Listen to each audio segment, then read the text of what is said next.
Bonsoir les amis. La vie est à coup sûr l'une des choses les plus merveilleuses qui soit. Pour s'en convaincre, il suffit de regarder un soleil couchant à l'horizon, le sourire radieux d'un enfant ou encore une belle femme. Cependant, en tant qu'homme vivant au XXIe siècle, il faut rester lucide sur certaines réalités et bien sûr y faire face courageusement sans chouiner. Vous savez que sur HA, on n'aime pas beaucoup les chouinards. On aime les hommes qui sont conscients de leurs conditions et qui en tirent le meilleur parti. La vérité fait mal, mais elle libère aussi. Mais ça, vous le saviez déjà, n'est-ce pas? Alors voici pour vous 10 réalités crues que tout homme avisé doit garder à l'esprit. Allez, c'est parti. Numéro 1. Il est probable que tu meurs plus tôt. Oui. L'espérance de vie des hommes est globalement plus faible. Et ce, quelle que soit la contrée où on se trouve. C'est une donnée globale à l'échelle mondiale. Les hommes ont tendance à partir plus tôt. C'est évident. La raison semble évidente en tout cas. Après avoir porté le poids de ta famille, le fruit de ton labeur de toute une vie profitera donc à d'autres. Il faut s'y faire. Deuxième raison, deuxième vérité crue, les métiers les plus dangereux et les plus ingrats te sont réservés. Ouais. Ben Skinner, éboueur, maçon, chauffeur poids lourd, déménageur, pompier, militaire, mineur, manutentionnaire, etc., etc. Tous ces métiers ingrats dont les féministes ne veulent pas. Pas même au nom de l'égalité homme-femme. Te seront réservés.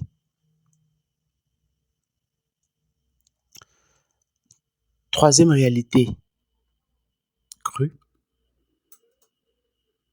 il est plus contraignant pour toi de te marier. En fait, tu ne peux pas te marier quand tu veux.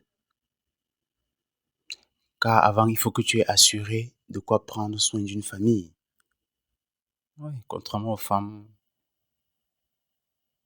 qui peuvent se marier un peu quand elles veulent. Dès que l'occasion se présente en tout cas, toi, tu devras d'abord et avant tout avoir réussi, entre guillemets.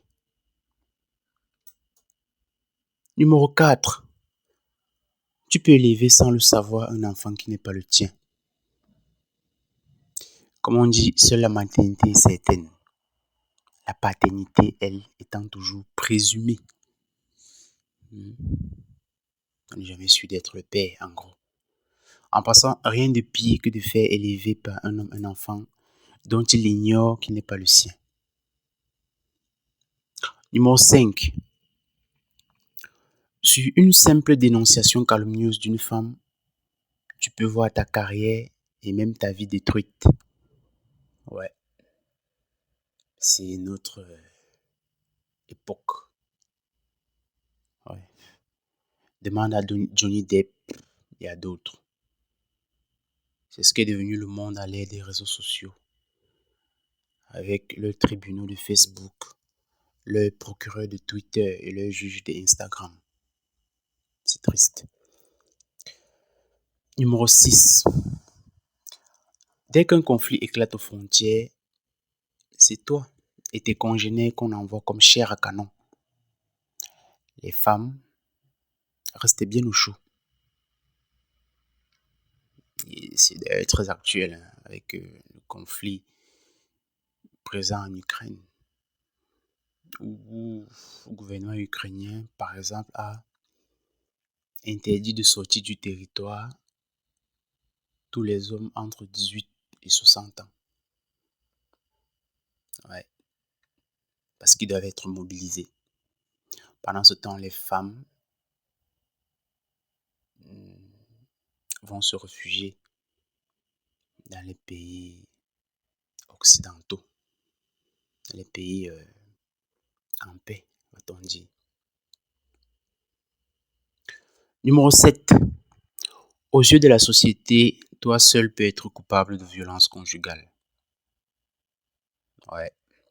Tu peux être victime de torture morale, des menaces, des injures, des allusions directes ou subliminales, le mépris, les comparaisons non avantageuses, etc. Ou même physiques, les bastonnades. Donc tu peux être victime de ces tortures morales ou même physiques jusqu'à en crever si tu veux. Personne ne reconnaîtra ton statut de victime. À la limite, on dira même qu'elle l'a tué en se défendant.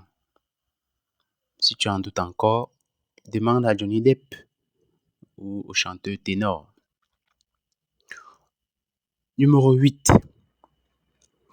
Face à la justice, le juge ne sera en général d'aucune mansuétude à ton égard. N'attends aucune pitié du juge lorsque tu te retrouves en justice. Et pour une infraction commune, ton coauteur femme bénéficiera de peines plus clémentes. Donc, en français facile, en français plus facile, de façon prosaïque, si tu commets une même infraction avec une femme, vous êtes complice, enfin, vous êtes coauteur, vous avez également contribué à la réalisation de l'infraction, vous avez également contribué au vol par exemple. Ton coauteur femme va bénéficier de peines plus clémentes. Car le juge, dans sa grande sagesse, estimera toujours que c'est toi le cerveau de l'affaire et que ta complice femme s'est juste fait embarquer là-dedans par toi. Donc c'est limite si on ne t'accuse pas en plus d'avoir détourné cette pauvre créature si fragile. Ouais. Donc en tant qu'homme, tu es par essence perçu comme vicieux, tandis que le reste de l'humanité, les femmes notamment, seraient vertueux. 9e réalité crue à laquelle qu'un homme doit garder présent à l'esprit. Ce sera à toi de te plier en 4 pour conquérir une femme dont tu devras ensuite t'occuper, elle et vos enfants, t'oubliant toi-même au passage. Oui. Les sorties, les dîners, la construction de la maison, les collages des enfants, la santé, etc., etc., seront à ta charge. Et ce, même si ta femme travaille. Parce que le paradoxe avec les femmes dites libérées, c'est que malgré le milliard, elles s'attendent toujours à être prises en charge. Donc, ne vous attendez pas à vivre avec une femme et que ce soit elle qui prenne beaucoup de choses en charge. C'est pas possible. Ce sera source énorme de conflits entre vous. Oui. Même si elle a un salaire plus élevé que le vôtre, elle s'attend à être prise en charge. En même temps, c'est dans l'ordre normal des choses. Simplement, quand on dit ça, on se fait taxer de réactionnaire. Ça énerve des féministes. C'est tout à fait dans l'ordre des choses qu'un homme prenne soin de sa femme et de ses enfants. Voilà. C'est pour ça que je suis de ceux qui pensent que le travail de la femme n'est pas nécessaire et ne lui profite qu'à elle, toute seule. Et très souvent au détriment de la famille parce qu'elle va délaisser des enfants pour aller, soi-disant, travailler. Ça ne profite qu'à elle-même puisque le mari continuera de tout prendre à sa charge. En tout cas, les grosses dépenses. Et les plus avisés d'entre nous savent qu'il ne faut jamais laisser les femmes s'occuper de certaines dépenses dans la maison. Si vous laissez une femme acheter, enfin, ne serait-ce que rationner 2 jours d'affilée, le 3e jour, vous verrez sa réaction. Le 3e jour, elle va vous faire des problèmes en vous disant que c'est elle qui vous nourrit. Donc c'est un piège dans lequel il ne faut pas tomber. Oui. Soyons des hommes, faisons ce que nous avons à faire, faisons notre devoir et encourageons fortement nos femmes à faire leur devoir également. Leur devoir prioritaire étant de s'occuper de la famille. Voilà. Donc, 10e réalité crue que tout homme avisé doit garder à l'esprit. Tu seras astreint au paiement d'une dot exorbitante et éternelle pour avoir une femme. Donc, tu seras astreint au paiement d'une dot exorbitante et éternelle pour avoir une femme. Ouais. Ceux qui savent comment les mariages se déroulent en Afrique savent de quoi je parle. Le paiement de la dot. Les dots de plus en plus élevés. Les dots qui au départ étaient symboliques, mais qui sont devenus une sorte de business à peine voilé. C'est vrai que dans certains pays, les législateurs ont dû intervenir pour limiter des abus. S'agissant du Cameroun, par exemple, il y a une infraction qui figure carrément au code pénal et qui sanctionne l'exigence abusive d'une dot. Bon, mais là, sans définir, sans indiquer à quel niveau peut se situer l'abus. Donc l'abus sera laissé à l'appréciation des juges. C'est tellement eu égard au niveau de vie du redevable de la dot, ou alors à la pratique habituelle dans la contrée. Donc les législateurs ont dû intervenir. Dans certains pays même, la pratique est carrément interdite. Dans d'autres, elle est encadrée soit par le législateur, comme je disais, soit par les autorités religieuses, les musulmans par exemple, les autorités traditionnelles et religieuses du Nord Cameroun par exemple, ou du Tchad, ont plafonné les montants de dot. Parce qu'on s'est rendu compte que c'était devenu un business, comme j'ai déjà dit, mais également une occasion d'excès.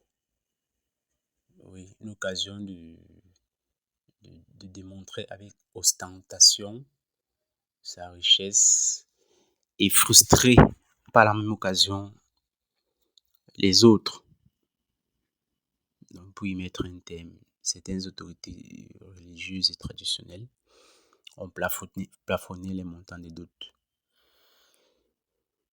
à 50 000 dans certaines contrées, je crois, 50 000 francs CFA. Voilà. Ouais. Donc, en Afrique, le paiement de la dot est une condition rédhibitoire pour avoir une femme. Et bien sûr, en tant qu'homme, il faut s'attendre à classer cette mini-fortune investie en pure perte en cas de séparation, parce que personne ne va vous rembourser. Ouais, personne ne vous remboursera jamais. Vous aurez perdu. Voilà. Donc pour ceux qui sont restés avec nous jusqu'à présent, bien sûr, vous avez droit à votre bonus. Ouais. Donc, numéro 11, bonus. Dans la vie professionnelle, tu auras moins de motifs pour t'absenter. En effet, hormis tes congés annuels, Tu risques bien d'être toujours en poste. Pas de congé maternité, pas de DTT, pas de visite médicale intempestive au motif de grossesse et tout ça pour toi. Donc en tant qu'homme, ton salaire, tu l'auras mérité parce que tu vas bosser comme un dingue. Voilà. Si vous aimez mes vidéos, n'oubliez pas de vous abonner pour ne rien louper des prochains épisodes. Suivez-nous également sur nos autres réseaux sociaux, notamment Facebook, Telegram et bientôt TikTok également. Allez les amis, ciao!